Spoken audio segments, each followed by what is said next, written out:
한미반도체 대박이에요? 지금 수익률 몇 프로 나오시는데요? 저희 지금 공식 평단 기준으로는 140%좀 넘어가고 있는데 아직까지 저는 매도할 계획은 따로 없습니다. 네. 3월달 기대하세요. 3월달. 3월달, 2월달보다 종목 곱절 이상은 많이 나갈 거니까 3월달 기대하세요. 기대가 아니라 긴장하세요. 제가 지금 말씀드리고 있지 않습니까? 2월 달에는 이제 현금에서 주식으로 자산 비중을 옮겨가는 시즌이었다고 하면은 3월 달에는 본격적으로 우리가 매매, 플레이를 할 수 있는 시간이 될 거라고. 그래서 2월 달에는 저희도 지금 현금 소진을 분명하게 시작을 했잖아요. 그리고 3월 달에는 그 순환 속도가 더 빨라질 거고. 본격적으로 2월 26일 오늘자의 공개 방송을 시작해 보겠습니다. 자, 전일 미국의 3대 증시가 모두 상승했습니다. 다우 지수가 0.63% 올랐고요. 나스닥 종합이 1.26%, S&P 500은 0.81%, 그리고 주요 기업들 또한 모두 매도보다는 매수가 강하게 부각되면서 마감이 되었어요. 사실상 근데 어제자의 미국 증시는 무언가 강력한 동력이 있었다기보다는 엔비디아의 실적 기대가 먼저 반영이 되면서 올라간 부분이 가장 큰 것 같습니다. 이어가지고는 전전일의 엔스로픽에 대해서 우려보다는 기대가 조금 부각이 되었었기 때문에 그것까지도 함께 부각이 되면서 어제자의 미국 증시가 상승했다라고 정리를 하는 게 맞는 것 같아요. 자, 그럼 중요한 거는 엔비디아의 실적이 과연 어떻게 나왔냐 이거겠죠.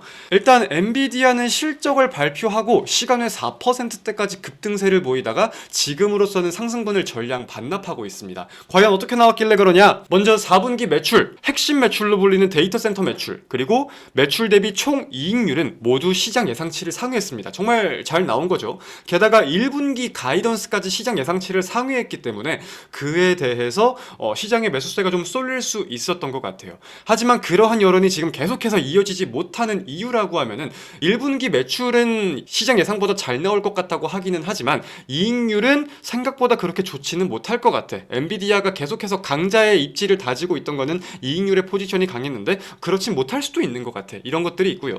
그리고 4분기 데이터를 봤을 때 사실상 엔비디아는 10개 분기 중에 9개 분기 정도는 예상치를 항상 웃돌았기 때문에 그냥 어닝 서프라이즈로는 투자자들을 만족시키지 못해요. 근데 그러한 4분기 데이터가 사실상 시장 예상치, 즉 컨센서스와 거의 큰 차이가 없었다. 상회를 한 건 맞지만 그래봤자 몇 프로 수준이다 라는 점에서 AI 우려를 타개할 만한, 돌파할 만한 숫자까지는 아니라는 인식이 좀 강한 것 같습니다. 물론 긍정적인 부분에 대해 봤을 때 AI 수요가 여전히 강력하구나, 이거를 입증하는 숫자인 거는 맞아요. 근데 시간의 상승이 지금 강하지 못한 이유로는 방금 제가 말씀드린 이유와 컨퍼런스 콜 내용을 보면은 중국향 H200 매출을 좀 보수적으로 접근하는 듯한 느낌이 있었는데 그에 대해서도 약간 우려 아닌 우려가 반영된 게 아닌가라고 생각을 하고 있습니다. 그래서 시장의 중심, 시장의 관심을 가장 많이 받은 엔비디아의 실적은 그렇게 좀 발표가 되고 있고요. 보통 이제 가입한 지 얼마 안 된 신규 회원분들께서 저희가 절반 매도를 하거나 목표가 상향 조정을 하면은 그러면은 더 간다는 뜻으로 들리는데 지금이라도 사야 되는 거 아니냐, 지금 사도 되냐, 이렇게 여쭤보는 분들이 되게 많으세요. 근데 그거는 저희가 절대 권장을 드릴 수는 없습니다. 기본적으로 더 갈 수 있겠다는 생각이 있으니까 저희가 절반만 매도하거나 목표가를 상향 조정하는 거는 물론 맞겠지만 이미 저희 공식 평단과 이렇게 수십 퍼센트 이상 차이가 나는 가격에서 저희가 1차 신규 매수를 권장드릴 수는 없는 거예요. 왜냐면은 그 종목이 만약에 다시 저희 공식 평단까지 떨어지면 저는 그때 또 매수가 가능하다고 말씀을 드릴 거고, 지금 구간은 수익권에서 사실 어떻게 될지 모르니까 절반을 안전하게 챙겨두고 절반은 리스크 없는 상태로 더 본다, 이런 관점이 강한 건데 그거를 무조건 더 간다고 보니까 지금이라도 사야 된다 이렇게 이어질 수는 없다는 뜻입니다. 그거는 VIP 종목은 이번 주에 없던 게 맞습니다. 지난주에 LIG 넥스원 저희가 하나 들어갔고 이번 주는 아직 종목이 없는 게 맞습니다. 그리고 저는 오늘 지금 단기 종목 하나를 편입할까 좀 보고 있어가지고 그거는 제가 정규장 개장 후에 다시 말씀을 드릴게요. 한미반도체 대박이에요? 지금 수익률 몇 프로 나오시는데요? 저희 지금 공식 평단 기준으로는 140%좀 넘어가고 있는데 아직까지 저는 매도할 계획은 따로 없습니다. 네. 한미반도체가 어제 단독 기사긴 한데 삼성전자에 TC본더 납품할 수 있다는 그런 소통이 진행되고 있다는 기사가 하나 나왔어요. 그래가지고 좀 반도체 중에서 개별적인 수급이 유입이 되는 게 아닌가 싶습니다. 와, 146%, 168%다 공식 평단 아래에서 잘 잡으셨네요. 하긴 매수하고 나서 좀 많이 떨어졌었으니까 2차 매수가가 안 온 게 아직도 많이 안타깝긴 한데 자, 상법 개정안 통과에 대해서 말씀들을 많이 하시는데, 자, 제가 정리 한번 해드리겠습니다. 어제 정기 국회에서 한 표 기권표를 제외하고는 몰표로 3차 상법 개정안이 통과가 되었습니다. 그리고 여기는 우리 모두가 알고 있듯이 자사주 소각 의무화 내용이 담겨 있는 정책이 정기 국회에서 통과가 되었기 때문에 사실상 이제 대통령 공포 등 한두 개 일정이 남기야 남았지만 변수가 많이 사라졌다, 충분히 거의 끝났다라고 이해를 해볼 수 있는 국면인 것 같아요. 이게 이제 대한민국 증시에 분명히 또 새로운 발판이 될 수 있을 거라고도 생각을 하는데, 기업들의 자사주 소각 행렬뿐만이 아니라 다양한 정관들이 담겨 있잖아요. 그런 내용들을 토대로 국내 증시의 신뢰도가, 특히 코스닥은 아직 신뢰가 막 강하게 붙지 못하는 모습인데 더 붙을 수 있을지 한번 잘 체크해 보겠습니다. 자, 그리고 저희는 지금 3차 상법 개정안 수혜주로 롯데지주 한 종목 보유하고 있습니다. 저 공식 평단 기준 한 23% 정도 수익률 나오고 있는 것 같은데, 일단 저희가 보고자 했던 일정들은 다 보았습니다. 그리고 저희는 2차 매수를 하고 목표가에서 절반 매도가 되었기 때문에 수익 실현도 확실하게 해둔 상황이에요.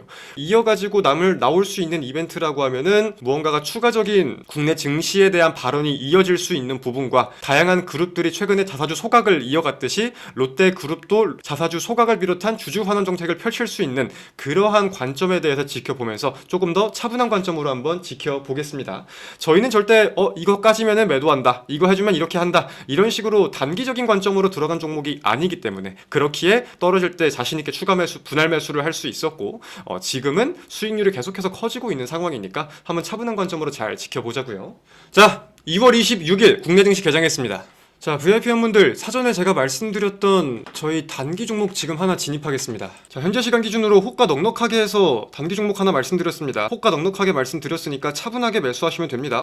자, 제가 웬만해서 안 읽으려고 했는데 자, VIP 회원분들, 제가 공개 방송에서 이렇게 말씀드리기 좀 애매한데 한 말씀만 드리겠습니다. 제가 지금 말씀드린 종목은 단기 종목입니다. 저희가 비중을 엄청나게 실거나 긴 시간 20%, 30%를 끌고 갈 종목은 아니라는 뜻이에요. 일전에 LS 에코에너지를 말씀드린 결과 비슷합니다. 그럼 이런 종목은 잡으면 우리 포트의 결을 같이 갈 수 있는 거지만, 사실 내가 조금 늦게 봤는데 올라 있어서 뭐가 어째서 못 잡았다고 하면은 크게 너무 비중을 엄청나게 안타까워하거나 어떻게라도 잡으려고 노력을 하실 필요는 없다는 뜻이기도 해요. 근데 반대로 제가 그렇게는 말씀을 드리죠. 우리의 진짜 비중이 실리는 종목들은 홈페이지에 전략표가 나와 있는 중장기 종목들이다. LIG 넥스원 그날 오전부터 오후 방송 때까지 계속해서 잡으라고 말씀을 드렸던 것처럼, 2% 수익권이어도 계속 잡으라고 말씀을 드렸던 것처럼, 진짜 무조건 잡아야 되는 종목들은 제가 별도로 계속 말씀을 드립니다. 그게 저희 중장기 종목과 단기 종목의 가장 큰 차이예요. 단기 종목은 매매 순환이 결국은 계속 이루어질 수밖에 없는 거기 때문에 절대 모든 종목을 따라갈 수가 없어요. 근데 중장기 종목은 그게 아니라고. 그러니까 단기는 놓쳐도 그냥 놓쳤구나, 매수가 근처 오면 잡고 아님 말고 이렇게 하셔도 되는데, 그렇게 신경을 쓰시는 거는 중장기 종목에만 그렇게 하셔도 괜찮다는 뜻입니다. 모두가 직장인인 거를 알고, 모두가 주식창을 저처럼 하루 종일 보지 못한다는 걸 알고 있어요. 그렇기 때문에 너무 단기 종목 하나하나에 열을 올리실 필요는 없다는 뜻입니다. 요즘에 종목이 너무 없어서 아마 그러신데, 네, 어느 정도 이해도 되는데, 저도 제 입장을 좀 말씀을 드릴 필요가 있어서. 왜냐면은 3%, 4% 수익 중인데 거기서 제가 잡으라고 할 수는 없으니까요. 무튼 더 안정적이고 모두가 쉽게 잡을 수 있는 타점을 좀 하도록 노력을 많이 해볼게요. 3월달 기대하세요. 3월달 곱절 이상은 많이 나갈 거니까 기대가 아니라 긴장하세요. 제가 지금 말씀드리고 있지 않습니까? 2월달에는 이제 현금에서 주식으로 자산 비중을 옮겨가는 시즌이었다고 하면은 3월달에는 본격적으로 우리가 매매 플레이를 할 수 있는 시간이 될 거라고. 그래서 2월달에는 저희도 지금 현금 소진을 분명하게 시작을 했잖아요. 그리고 3월달에는 그 순환 속도가 더 빨라질 거고. 그럼 3월에 조정이 온다는 건가? 그건 모르죠. 3월에 조정이 올지 안 올지 지금 장세를 예측하는 거는 의미가 없습니다. 맞춘다는 거는 더 말이 안 되는 거고요. 다만 매매할 수 있는 환경은 분명히 만들어졌으니까 저희는 이제 현금을 쓸 수 있는 준비를 해서 쓰고 있는 거고, 그 속도를 더 붙일 수 있겠다까지는 그림이 나온다는 거죠. 제가 어제 전달받았는데, 문식님이라고 방송 보고 계세요? 문식님? VIP원 분이신 것 같은데, 문식님 미래에셋증권 매도한 거에 대해서 화도 굉장히 많이 나시고, 시장을 못 따라간다고 매매 불만도 많으시고, 이런저런 서운한 감정이 많으신 것 같은데, 저도 서운합니다. 3년을 함께 하셨다고 하는데, 저희가 그렇게 치면은 작년에는 시장 대비해가지고 어떤 수익률을 얻어냈는지, 올해 지금 종목이 많이 안 나간 건 맞지만 지금 포트가 어떻고 저희가 어떻게 매매 결을 계속 이어가고 있는지, 보유 종목에 걱정이 되는 게 뭐가 뭐가 있는지부터, 그리고 저희는 무조건 종목이 올라간다고 해서 올라갈 것 같다고 해서 기다리는 게 아니라 항상 고지드리고 있는 원칙과 계획대로 매매를 진행할 수밖에 없는 회사잖아요. 회사. 순간에 판단이 계속 바뀌면서 뭐가 하고 뭐가 어쩌고가 아니라 고지드린 원칙대로 계획대로 움직이는 회사잖아요. 근데 충분히 작년 매매를 같이 하셨다면은 돈도 많이 버셨고 뭐도 어떻고 하실 텐데 그렇게 서운한 것만 말씀하시면은 제가 좀 서운합니다. 저도 저희랑 매매가 그렇게 맞지 않는다고 하면은 저희랑 같이 안 하셔도 상관없으니까 너무 그렇게 막 서운한 티를 내지 마세요. 풍력주 이런 것도 좋은데 이슈가 빵 하고 안 터지네요. 반도체가 너무 세서 그런가요? 보시는 풍력주의 재료가 뭔지는 모르겠지만 그 생각은 한번 해보시면 좋을 거예요. 이게 정말 시장에서 인정할 만한 재료고 상한가를 갈 재료인데 시장에서 부각을 안 시킬 리는 없습니다. 내가 생각하고 있는 그 재료가 과연 시장에서 인정할 만한 재료인지 판단하는 그 눈을 기르는 게 중요할 거예요. 물론 이런 관점들도 포함이 되겠죠. 사실 호재가 없는 종목, 없는 테마, 없는 섹터는 없습니다. 근데 반도체의 호재나 반도체의 수급이 너무 뺏기는 감이 있다 보니까 다른 섹터의 수급들은 상대적으로는 좀 밀리는 경향들도 있죠. 그래서 국내 증시를 볼 때 지금 봐야 되는 관점이 뭐가 있냐면은 반도체가 밀릴 때 수급이 어딜로 이동하면서 순환매가 도는지, 최근까지는 뭐 전력이나 조선, 방산 등이 있었는데 그런 것들을 보면 좋아요. 결국 이런 것들이 기대감이든 실적이든 뭐든 준비가 되어 있는데 반도체의 수급이 뺏기면서 못 가는 것들이 많았다 보니까 주식을 한 지 1년이 안 되신 분들께 꼭 이 말씀은 드려보고 싶어요. 시장이 모르는 소외된 저평가주는 없습니다. 그 종목이 소외되고 부각되지 않는다고 하면은 이 종목은 좋은데 시장이 몰라줘서가 아니라 부각이 안 되는 이유가 있는 거예요. 지금 AI가 이렇게 발달을 해 있는데 시장이 모르는 종목이라는 건 없습니다. 내가 생각한 재료가 시장에서 인정할 만한 재료인지 객관적으로 판단을 해보셔야 된다는 뜻이에요. 요새 시장도 좋고 새로운 주린이 분들이 많이 유입되니까 막 차트 기법, 2026년 발간된 차트 강의 그런 것들도 엄청 많이 나오는데 저는 솔직히 차트는 딱 이 정도만 알면은 기본은 한다고 생각을 합니다. 자, 결국 차트라는 거는 지지와 저항의 연속이거든요. 이거 한번 집중해서 들어보세요. 주린이, 특히 주린이 분들. 결국 차트의 정답이라는 건 없겠지만 지지와 저항의 연속이라는 생각만 가지면은 우리가 차트를 볼 수 있는 시선, 그리고 매매의 기준을 잡을 수 있는 가격과 구간대라는 게 명확해집니다. 첫 번째로 차트는 절대 짧게 보는 게 아니에요. 무조건 길게 보는 게 맞는 겁니다. 차트는 결국 과거 흐름들을 이용해서 우리가 미래를 예측해야 되는 거기 때문에 길게 볼수록 좋은 거예요. 그러면은 보는 데에 있어가지고 지지와 저항이 어떻게 만들어지고 있는지 이것까지만 우리가 할 줄 알면은 사실 차트를 보는 거의 절반은 저는 할 줄 아는 거라고 생각을 합니다. 자, 그럼 지지와 저항에 대해 본다고 했을 때에는 종목마다 당연히 차이는 있을 거예요. 어떤 거는 이런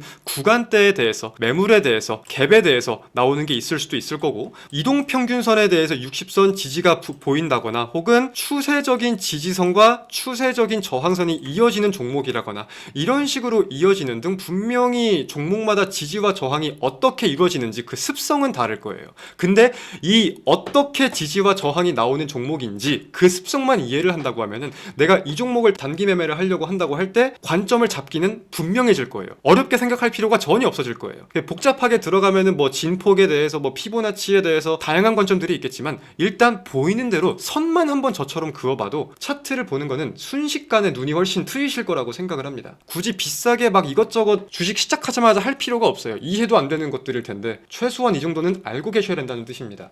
차트는 눌림목 아니냐고요? 제가 방금 말씀드렸죠. 차트는 지지와 저항의 연속이다. 저항은 돌파하면 돌파 매매고 지지에서 지지 반등 나오면 눌림목 매매고 끝! 여기서 더 할 게 뭐가 있습니까?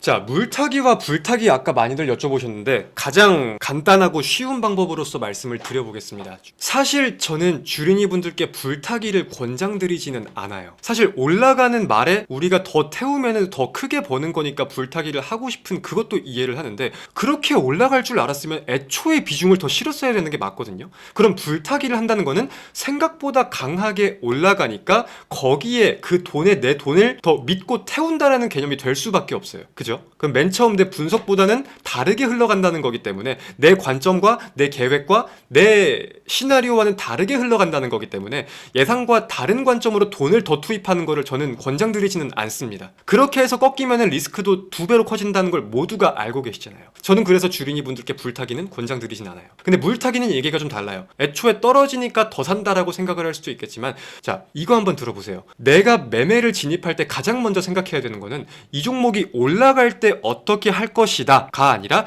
이 종목이 떨어질 때 어떻게 할 것이다. 이 시나리오가 나와야 됩니다. 이 종목이 떨어질 때 이만큼까지 떨어지면 손절매를 할 건지, 여기까지 떨어지면은 더 살 수 있을 건지, 그게 먼저 나와야 되는 게 맞는 거예요. 그럼 그에 대한 기준을 본다고 하면은 당연히 기본적으로 차트적인 지지 내용을 볼 수가 있겠고, 이 종목의 실적을 봤을 때 주가 레벨로의 차이를 따져볼 수가 있겠죠. 그럼 여쭤보시는 것처럼 기술적인 분석으로 물타기는 언제 해야 되는 거냐? 기본적으로는 당연히 매물들이 많이 쌓여있는 구간들일 거예요. 여기서 샀다고 하면은 1차적으로는 매물들이 많이 쌓여있는, 캔들들이 많이 겹쳐있는 이런 구간들일 거고, 2차적으로는 이런 구간들일 거고. 근데 제가 아까 차트의 습성을 봐야 된다고 말씀을 드린 게 여기서 나오는 거예요. 무조건 그냥 매물이 많기에 여기서 지지가 나오겠지 하고 추가 매수를 하는 게 아니라 이 종목의 습성을 파악을 해서 분명히 안정적으로 살 것 같다고 판단이 될 수 있는 그 기준이 있어야 된다. 그게 없는 상태에서 떨어진다고 분할 매수를 하는 거는 아무런 의미가 없고, 그러한 분명한 기준과 원칙이 나와 있어야 한다. 이렇게 좀 말씀을 드릴 수 있겠습니다.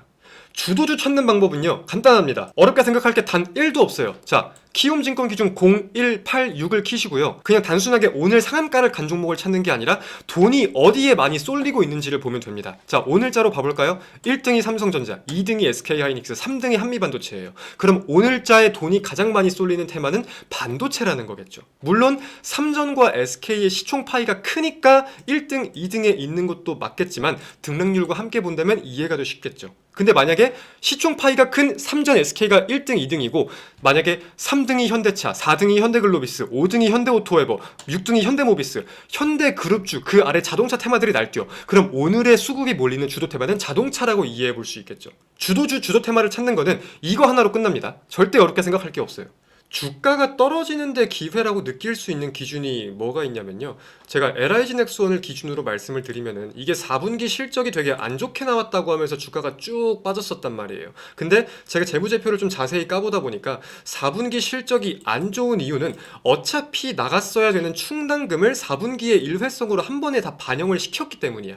그리고 저가형 수주가 많았었기 때문이야. 근데 제가 이 수주에 대한 내용을 까보니까 이 저가형 수주를 기반으로 2026년에는 좀 더 마진율이 높은 수주가 이어질 수 있을 것 같고, 그리고 일회성 비용을 다 충당을 시켜놨기 때문에, 그리고 자회사의 적자도 다 충당을 시켜놨기 때문에 2026년에는 마진율도 실적도 더 괜찮게 나올 수 있을 것 같아. 지금 수주 잔고가 그런 거를 증명을 해. 근데 주가는 적정, 제가 생각한 레인지 아래보다 빠져 있어. 그럼 지금부터는 담아야 될 구간이다. 이 생각으로 매수를 했던 거죠. 그래서 제 원래 계획은 빠질 때마다 더 사가지고 비중을 키운 상태로 20%를 먹고자 했던 게 맨 처음 계획이었는데, 예상보다 가파르게 좀 이렇게 올라가다 보니까 좀 아쉽지만 절반은 매도를 했고, 잔량은 좀 더 길게 목표가를 상향 조정해서 보려고 하는 게 지금 전략입니다. 자, 고생들 많으셨습니다. 저는 다음 시간에 다시 웃으면서 인사드리겠습니다. 다음에 만나요, 여러분. 안녕!